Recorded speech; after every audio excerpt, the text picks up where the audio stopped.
usually people don't say hello to me, they usually sing one of those guys' songs. That is the most commonest one song.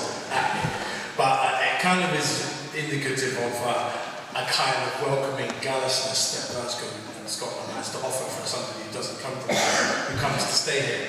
And there's another great person, a migrant to Scotland, once said, who was in our parliament until 2009, until his unfortunate early death.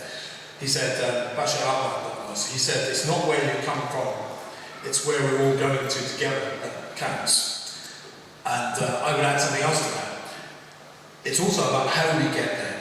And it is by building the biggest, broadest coalition of the progressive majority of our society that we will achieve the kind of independence that we're all looking for. Now, this is reaching you in a very important moment in Scottish and British political history. The 2014 referendum has massive implications for global politics, for Europe, but also particularly for Africa. And Scotland's links to Africa go back a long way, back to slavery, back to colonialism, yes, but more recently, there's been the historical and cultural links that have brought Africans to Scotland to study, to work, and to play. We've set up this group for Africans for Independent Scotland, for African, Caribbean, and Afro-Scottish people who support Scottish independence. What we are people with any and no party affiliation, but what we share in common is that we want the majority of people participating in this group who A, believe in freedom and independence for Africa and are happy to apply that principle to Scotland's self-determination. B, we recognise that the 18,000 Africans in Scotland must realise that they have a voice and they have a right to vote in this referendum and should actively register to do so. As Commonwealth citizens, Africans and Caribbeans could make all the difference in a close vote in 2014. And finally C, that issues such as race discrimination, gender inequality, education, borders, immigration, asylum policies, these are all the ones that most directly impact on African and Caribbean communities. These are currently decided at Westminster level, much to our disadvantage. These could be radically changed if Scotland was an independent country. Independence offers us the possibility of a fairer, more democratic and more equal society in Scotland, and one that's in keeping with the wishes of the majority of its people, those who have welcomed us. The best way, in my view, for us to thank Scots for their welcome is to give them back a taste of the freedom that most of us have enjoyed here, often for the first time, as many of us have fled dictatorial regimes and war zones.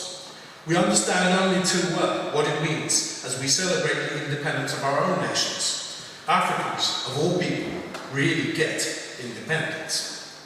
Now I want to tell you about a man who had a lot to say about independence. His name was President Julius K. Nyerere of Tanzania. He was called Mwalimu. And in 1967 he wrote a document called the Arusha Declaration. And in that he explained the basic principles of an African socialism. And he explained it in the form of what he called the TANU Creed. TANU was the name of his political party. And in that creed, he talks about how wealth should be shared across the whole of the country and the whole of society. It's fitting to remember, by the way, that Mwalimu died in 1985. He was a big opponent of apartheid. He was one of Thatcher's nemesis. But he also died in his bed peacefully, having handed over power. He also died without a massive fortune in his bank account in Switzerland, because he banned that from happening in his government. The Arusha Declaration makes it very clear that government officials should not do business with themselves or their family members. If only we had a Westminster government system where, politicians could not employ them. Africans can tell you a lot about what is democratic governance and what is civilized behaviour in society. And that's something that Mwalimu was very strong on. That, a social democratic society was, yes, you had to elect your government. Yes, it's important to have voting democracy, but without economic democracy, without the power to socially own and control and distribute your wealth, you have no meaningful democracy. And that's what the TANU Creed said. That's what the Arusha Declaration said. Pity that today's rulers in Tanzania don't follow that. But I want to give you an idea of where Africa comes in to the point about Scotland. Currently, there's a lot of controversy in Portugal Portugal's going through a massive, attack of neoliberal austerity.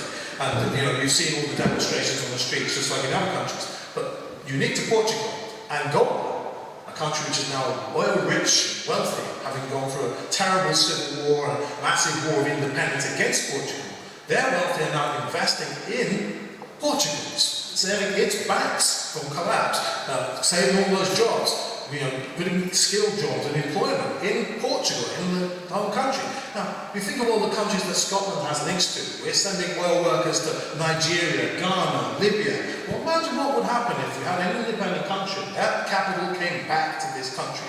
Well, it can, and it should.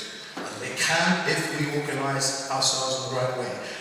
We have a vested interest in this. Obviously, we want a fairer society. We want a fairer, more equal society. But we also want fairer relations between Africa and the West as well. We think Scotland could play a key role in making that more equal world, a more equal democratic world, where we don't have unnecessary wars for resources, where we have respect and equality between our nations. I think Africans who are here in Scotland can play an important role in cementing those roles. And we have to be very visible and active in the campaign for independence. I will leave you on this final point, which is really about what independence means to us, and I suppose I can best way is the way to sing it. Is that clear? Can I sing it? If you can sing. Alright, I try not to faint as well. It goes like this. Independence is good for the young and the old, and includes you. Independence is good for the whole population, including your children too. Now I believe that if we try our best, Scotland will be a great success. Let us live in unity and progress and prosperity.